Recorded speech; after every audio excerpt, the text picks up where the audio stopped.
100 वर्ष की उम्र में 50 रात होती तो 50 वर्ष की तो रात में निकाल दो, 50 वर्ष ही बचे 100 वर्ष की उम्र में। अब 50 वर्ष में क्या करोगे? 50 वर्ष में अब अर्थ कमाने के लिए उसकी आधी उम्र, आधी से भी आधी उम्र निकल जाती है। अर्थ कमा करके परिवार का भरण पोषण में व्यतीत हो जाता है। दिवाचार ते हया राजन कुटुंब भरणे नवा। फिर कितना बचा? कितनी उम्र बची? थोड़ी सी उम्र बची, 2, 4, 5, 10 वर्ष की उम्र बची। और उसमें भी जो है हम इधर उधर की बात करने में, गपशप करने में समय को निकाल देते हैं। राजन, इसलिए समय निकाल करके और जब भी कोई ऐसी कथा सुनने को मिले, कथा सुने, भगवान का कीर्तन करे और भगवान का हमेशा स्मरण करते रहे। मैं तुमको अब भागवत नाम की कथा सुनाता हूं।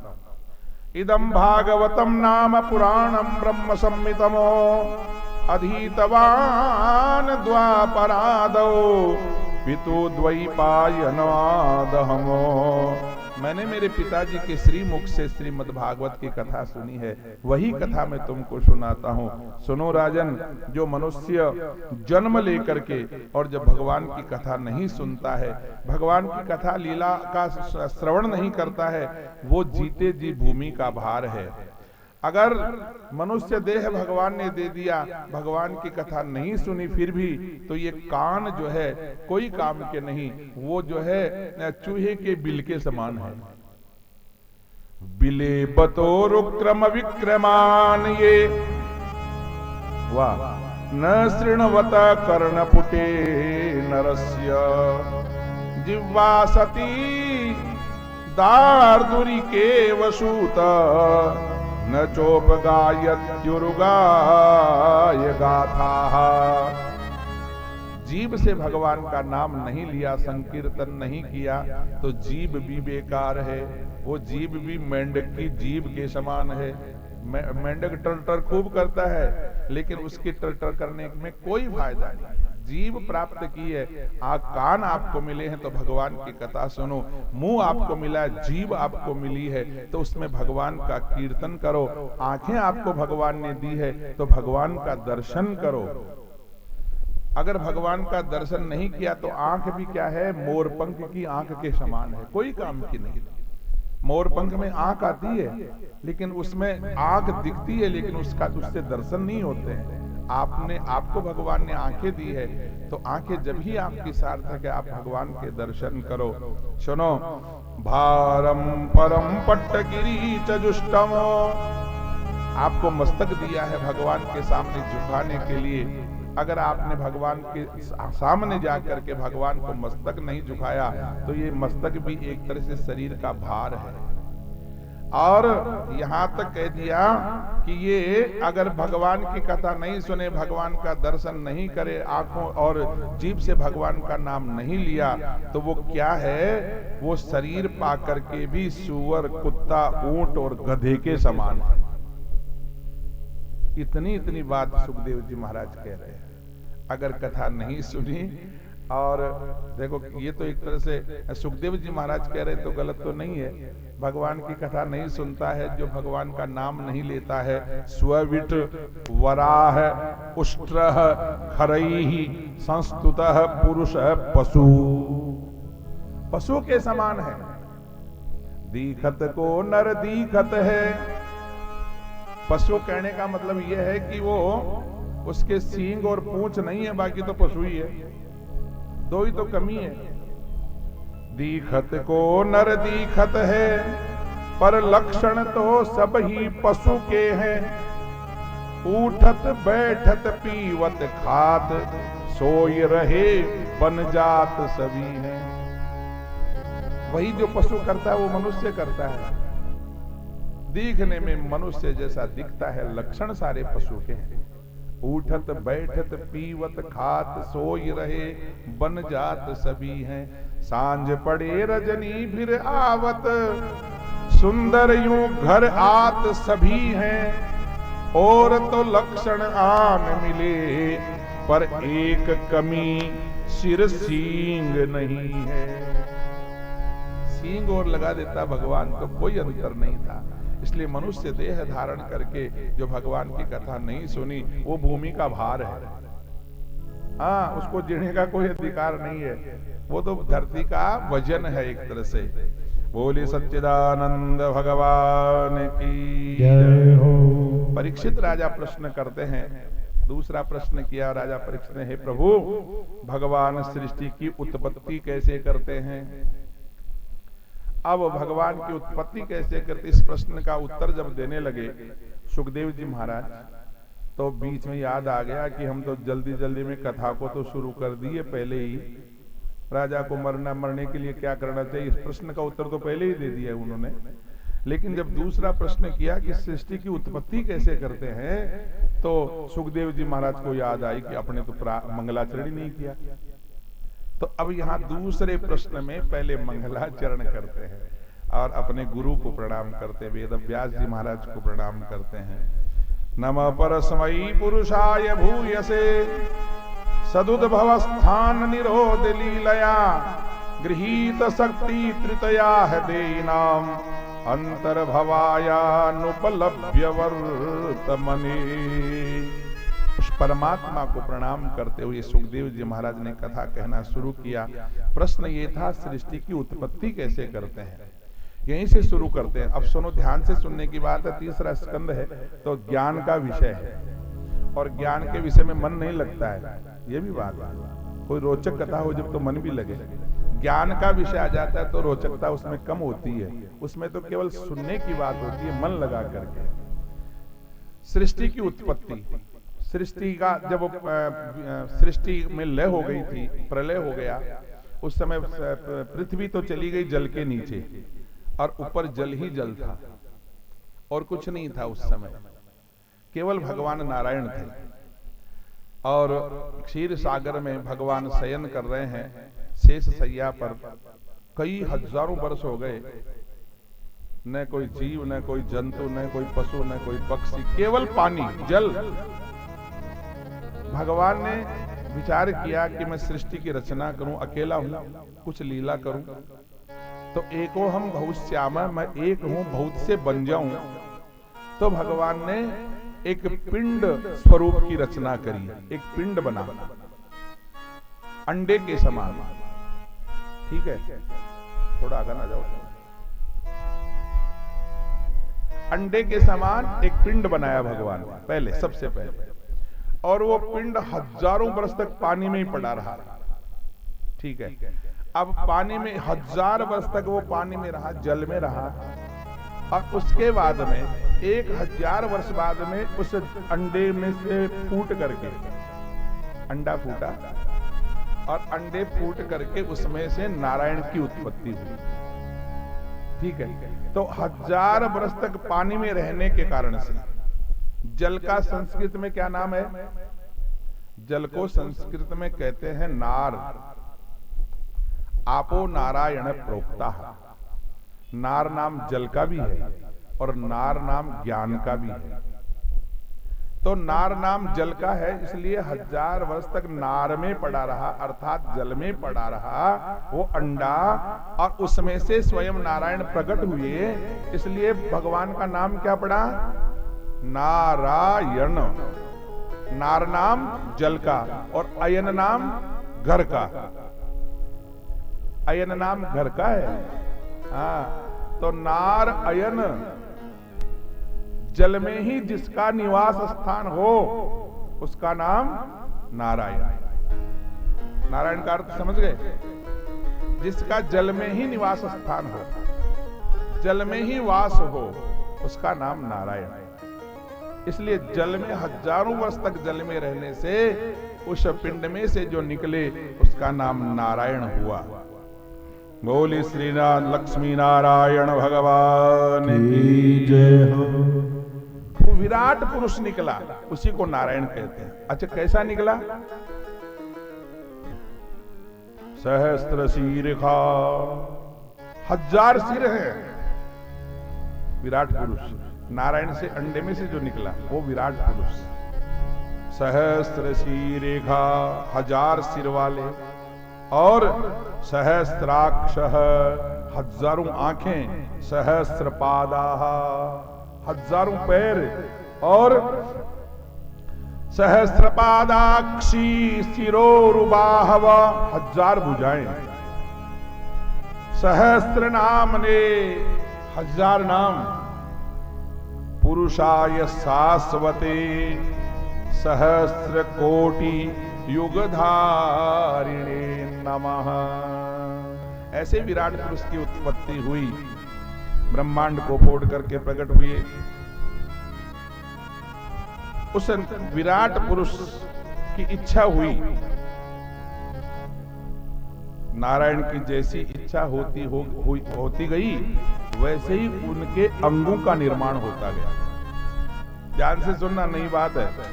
सृष्टि की उत्पत्ति, जल में से अंडा, अंडे में से विराट पुरुष निकले। विराट पुरुष का स्वरूप आपने सुना, सहस्त्र सिर, सहस्त्र पाद, सहस्त्र बाहु, सहस्त्र आंखें। अब उसकी जो इच्छा हुई, क्या हुई? बोलने की इच्छा हुई तो वाणी की रचना हो गई, देखने की इच्छा हुई तो आंखों का निर्माण हो गया, श्वास की इच्छा हुई तो नाक का निर्माण हुआ, कर्म करने की इच्छा हुई तो हाथ प्रकट हो गए, चलने की इच्छा हुई तो पैर प्रकट हो गए। इस प्रकार पूरे विराट पुरुष की रचना हो गई। उस विराट पुरुष की नाभि में से कमल निकला, कमल प्रकट हुआ, और कमल में से ब्रह्मा जी महाराज प्रकट हुए। ब्रह्मा जी महाराज प्रकट होकर के अपने रचना करने वाले को चारों तरफ देखा, मैं कहां से प्रकट हुआ, मेरे को प्रकट करने वाला कौन है, मेरा जन्मदाता कौन है। तो ब्रह्मा जी ने चारों दिशाओं में देखा तो चार मुख बन गए ब्रह्मा जी के। पूर्व पश्चिम उत्तर दक्षिण देखा तो एक मुख था ब्रह्मा जी के, चार मुख बन गए। उन चार मुखों से चार वेद प्रकट हुए। ब्रह्मा जी के चार मुखों से चार वेद प्रकट हुए और उपवेद इत्यादि प्रकट हुए। ब्रह्मा जी महाराज ने देखा कि मेरे को प्रकट करने वाला कौन है, मेरा जन्मदाता कौन है, मेरे पिता कौन है। चारों तरफ देखा, जल ही जल दिखाई दिया। नीचे देखा कि कमल फूल पर बैठा हूं, है तो ये कमल फूल कहां से आया? तो कमल फूल की नाल में प्रवेश किया ब्रह्मा जी ने। ये कहां से आया? हजारों बरस बीत गए कमल की नाल में जाते जाते, उस नाल का अंत नहीं आया। थक करके ब्रह्मा जी वापस आए और कमल फूल पर वापस बैठ गए। विचार करने लगे, क्या करूं, मेरे पिता कौन है। इस प्रकार चिंतन करने लगे। चिंतन करते करते आकाशवाणी हुई, हे ब्रह्मा जी महाराज, तुम विचार कर रहे हो कि मेरे पिता कौन है। आपको प्रकट करने वाले का दर्शन नहीं होगा। अगर दर्शन करना है तो तपस्या करो पहले, ऐसे नारायण थोड़ी मिल जाते हैं। अगर दर्शन करना है तो तपस्या करो। इस प्रकार आकाशवाणी सुन करके और ब्रह्मा जी महाराज ने कई वर्षों तक तपस्या करी, और तपस्या करते करते ब्रह्मा जी महाराज को भगवान नारायण के दर्शन हुए। नारायण के दर्शन हुए, वैकुंठ के दर्शन करवाए। ब्रह्मा जी महाराज ने हाथ जोड़ करके कहा, आज्ञा करो। नारायण ने कहा, मेरी इच्छा है लीला करने की। हे ब्रह्मा जी, तुम सृष्टि की रचना करो। ब्रह्मा जी ने कहा, चलो ठीक है, जो आपकी आज्ञा। ब्रह्मा जी ने सृष्टि की रचना करना प्रारंभ किया। सबसे पहले अपने मन से सनकादि महात्माओं को, चार महात्माओं को प्रकट किया ब्रह्मा जी ने। चार महात्मा प्रकट किए, मन से ही किए। मानसिक सृष्टि, इसको मानसिक सृष्टि कहते हैं। केवल कल्पना करी, भाई चलो ऐसे चार संतान हो जानी चाहिए, तो चार प्रकट हो गए, सनक, सनंदन, सनातन और सनत कुमार। चार प्रकट हो गए। हाथ जोड़ करके ब्रह्मा जी से कहने लगे, बोलो पिताजी क्या आज्ञा है। ब्रह्मा जी ने कहा, भैया नारायण की आज्ञा है, सृष्टि की रचना करो। सनकादि महात्माओं ने मना कर दिया कि नहीं पिताजी, ये काम हमसे नहीं होगा, हम तो केवल भगवान का भजन करेंगे, बाबा जी बनेंगे, और ये सृष्टि की रचना करना हमारे बस की बात नहीं है। ऐसा मना करके और सनकादि महात्मा जाने लगे। ब्रह्मा जी को बड़ा क्रोध आ गया। पहली संतान प्रकट करी और वही आज्ञा का पालन नहीं कर रही है। ब्रह्मा जी को बड़ा क्रोध आया और क्रोध करते सनकादि महात्मा तो निकल गए वहां से, और क्रोध इतना आया कि ब्रह्मा जी की दोनों, क्रोध आता है तो आंखें लाल हो जाती है, ये भौहें तन जाती है। तो इन दोनों भौहों के बीच में से एक बच्चा निकला ब्रह्मा जी के दोनों आंखों के बीच में, भ्रिकुटी मध्य से एक बच्चा निकला, नीला नीला सा। हाँ, और नीला नीला सा प्रकट होकर के सामने भूमि पर प्रकट हुआ और प्रकट होकर के जोर जोर से रोने लगा। ब्रह्मा जी ने कहा, अरे बेटा, प्रकट होते ही रो रहे हो, मां रुद्र, रो मत। संस्कृत में रोने को रुद्र कहते हैं, तो रो मत, इसलिए ब्रह्मा जी ने तो मना किया, मां रुद्र रो मत, लेकिन उस बच्चे का नाम ही रुद्र पड़ गया, जिनको हम शंकर भगवान कहते हैं। ब्रह्मा जी की भ्रिकुटी के मध्य से निकले। ब्रह्मा जी के कहने पर वो रुद्र चुप हो गए, हाथ जोड़ करके कहने लगे, आज्ञा करो। ब्रह्मा जी ने कहा, सृष्टि की रचना करो भैया, एक ही काम है इस समय। ठीक है, अब मैं अकेला कैसे करूं? तो ब्रह्मा जी ने 11 रुद्र बनाए। 11 रुद्रों की पूजा होती है ना, तो शंकर भगवान के कितने मुख्य अवतार? 11। मन्यु, अलग अलग नाम है, मन्यु, मनोमहीन, सब, महाशिव, उग्र, रेता, भव, काल इत्यादि, ये 11 रुद्र और 11 रुद्राणियां बनाई ब्रह्मा जी ने। धी, उषना, उमा, नियुत, अंबिका, सुधा, दीक्षा इत्यादि 11 रुद्राणियां बनाई। चलो अब सृष्टि की रचना करो। अब शंकर भगवान सृष्टि की रचना करने लगे अपने ही समान। अब संतान तो पिता के समान ही होती है, जैसे पिता वैसी संतान। तो भगवान शंकर भी काले कलूटे बिल्कुल दिगंबर, वैसी संतान पैदा होने लगी। और पैदा होने लगी तो पैदा होते ही भूख लगने लगी। भूख लगे तो खाए क्या है?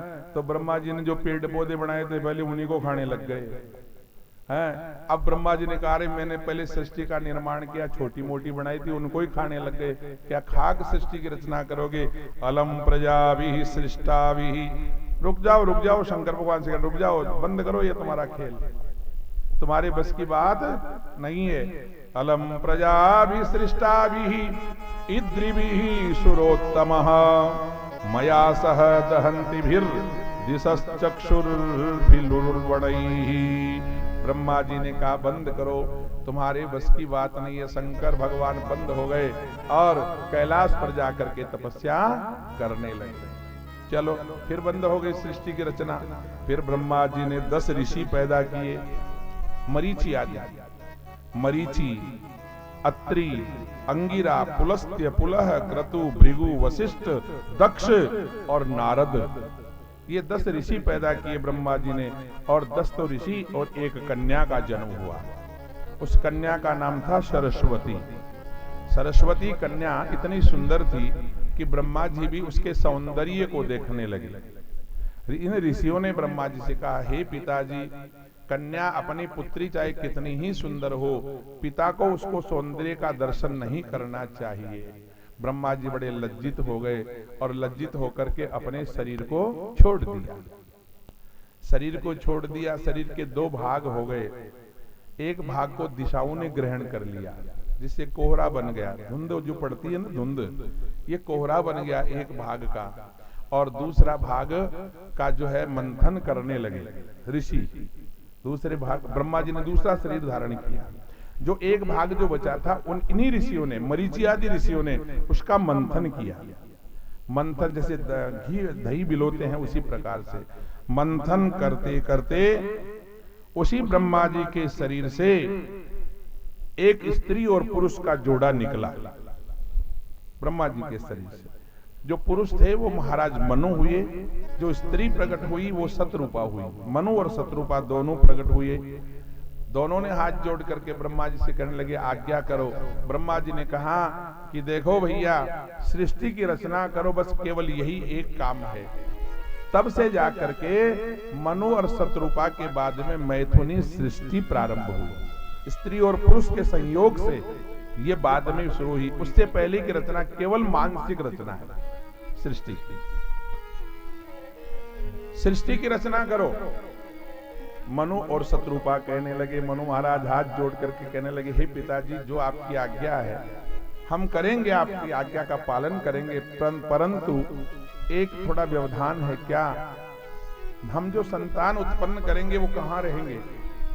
जल ही जल है, जल में थोड़ी ना घर बनाएंगे, जल में थोड़ी ना हम महल बनाएंगे, इसलिए हम रहने के लिए स्थान बताओ। सज्जनों, उस समय पृथ्वी तो रसातल में गई हुई थी, ऊपर पानी आ गया था, जल आ गया था, प्रलय हो चुकी थी उस समय। ब्रह्मा जी महाराज विचार करने लगे, वास्तव में बात तो सही है भाई, मैं सृष्टि की रचना करेंगे तो रहेंगे कहां? विचार कर ही रहे थे पृथ्वी का उद्धार कैसे हो, पृथ्वी को ऊपर कौन लावे। उसी समय ब्रह्मा जी की नाक से एक सुअर का बच्चा निकला, वराह का बच्चा। वराह, सुअर को संस्कृत में वराह कहते हैं। वराह का बच्चा निकला, छोटा सा। सुअर तो जानते ही हो आप, ऐसे सुअर नहीं है जो अपने नालियों में, गंदी नालियों में घूमते हैं, ये वाले सुअर नहीं।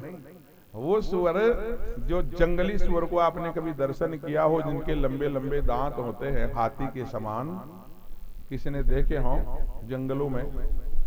हाथी के दांत होते हैं ना बड़े बड़े, इतने ही दांत सुअर के भी होते हैं, हाथी के जैसे इतने बड़े बड़े दांत होते हैं बाहर निकलने वाले। वो उस रूप में भगवान प्रकट हुए और प्रकट होकर के देखते देखते उनका आकार बढ़ने लगा, पहाड़ के समान बन गए। ब्रह्मा जी ने देखा ये साक्षात नारायण है।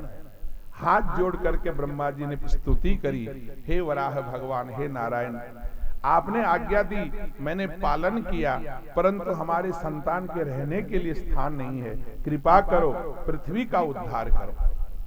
ब्रह्मा जी की बात मान करके वराह भगवान जो प्रकट हुए थे वो जल में प्रवेश किए और जल में प्रवेश करके पृथ्वी को रसातल से अपने दांतों के ऊपर उठा करके, यूं दांतों से, और अपने मुंह पर रख करके और धीरे धीरे ऊपर आने लगे।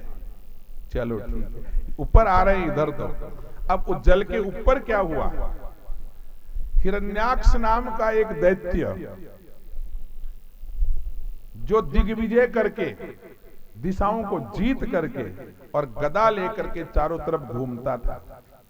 मेरे से कोई युद्ध करने वाला, उस समय कोई युद्ध करने वाला कोई था ही नहीं, तो हिरण्याक्ष घूमता था, मेरे से कोई युद्ध करे, मेरे से कोई युद्ध करे, लेकिन हिरण्याक्ष के डर के मारे कोई उसके सामने नहीं आता था।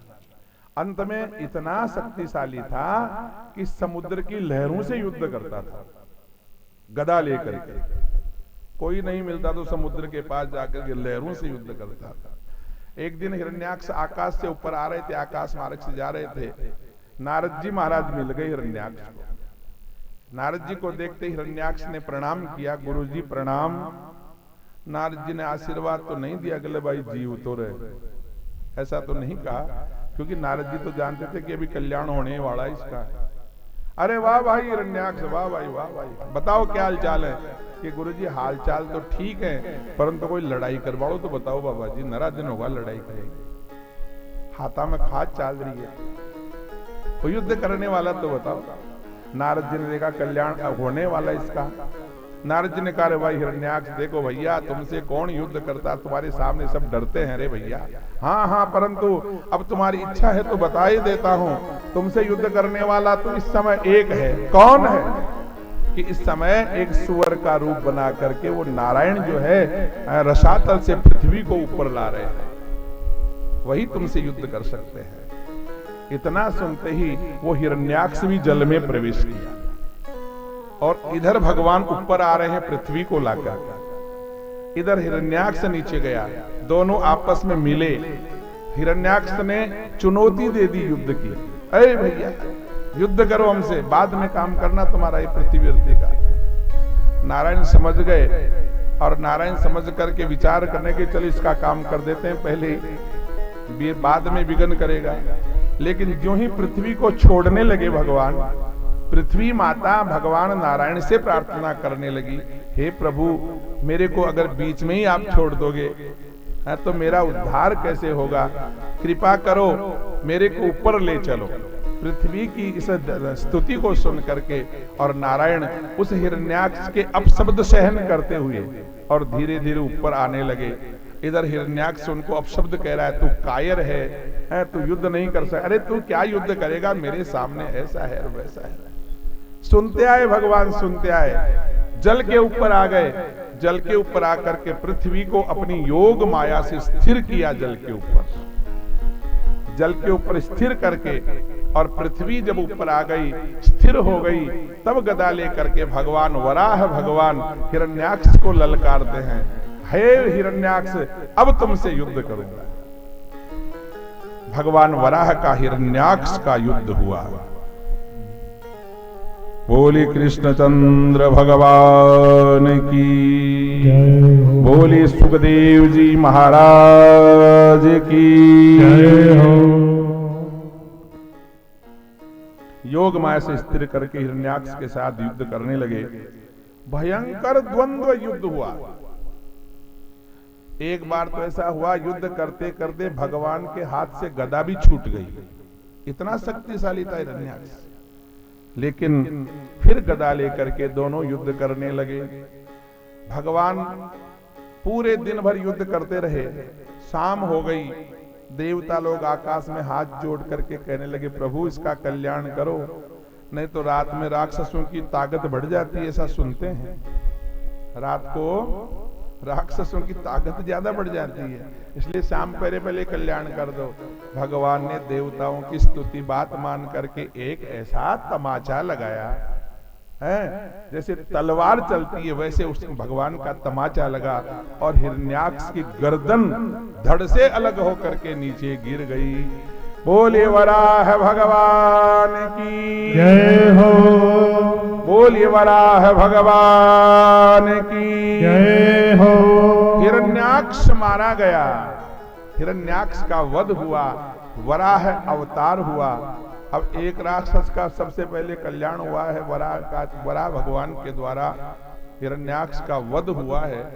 तो थोड़ा नारायण नारायण तो कर लो, उसकी भी मोक्ष हो जाए। बस ये मोक्ष हो गई, नारायण के हाथ से मारा गया, अपने भी कर लो। नारायण नारायण श्रीमन नारायण नारायण नारायण नारायण नारायण श्रीमन नारायण नारायण नारायण नारायण नारायण श्रीमन नारायण नारायण नारायण नारायण नारायण श्रीमन नारायण नारायण नारायण नारायण नारायण श्रीमन नारायण नारायण नारायण नारायण नारायण श्रीमन नारायण नारायण